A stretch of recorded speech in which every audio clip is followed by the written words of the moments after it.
कोटा की एक सच्ची डरावनी कहानी। कोटा राजस्थान का एक प्रसिद्ध शिक्षा हब है, जहां हर साल हजारों विद्यार्थी इंजीनियरिंग और मेडिकल की तैयारी करने के लिए आते हैं। लेकिन इस चमकती दमकती दुनिया के पीछे कुछ ऐसी घटनाएं भी छिपी है जो आपके रोंगटे खड़े कर देंगी। ये कहानी एक युवा छात्रा की है जिसका नाम राधिका था। राधिका अपने सपनों को पूरा करने के लिए कोटा आई थी।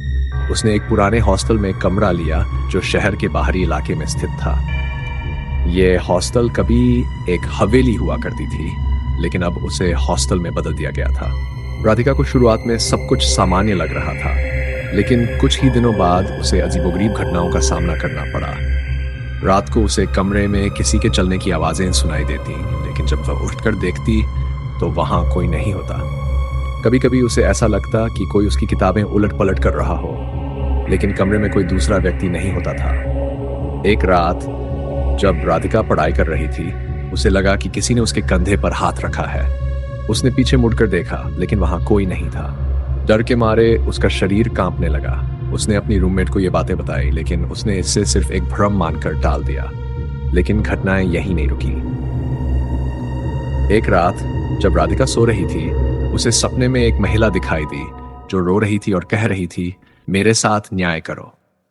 राधिका डर के मारे जाग गई और उसने अपने माता पिता को फोन कर बताया। उसके माता पिता ने उसे तुरंत हॉस्टल छोड़ने की सलाह दी। अगले दिन जब राधिका अपने सामान पैक कर रही थी तो उसने हॉस्टल के मालिक से इस बारे में बात की। हॉस्टल के मालिक ने उसे बताया कि यह हवेली कभी एक धनी परिवार की थी, जिनकी बेटी की यहाँ रहस्यमयी परिस्थितियों में मौत हो गई थी। तब से कहते हैं कि उसकी आत्मा इस जगह पर भटकती रहती है और न्याय की मांग करती है। राधिका ने तुरंत हॉस्टल छोड़ दिया और दूसरे स्थान पर रहने लगी, लेकिन वह कभी भी उस रात को नहीं भूल पाई जब उसे उस आत्मा का सामना करना पड़ा था।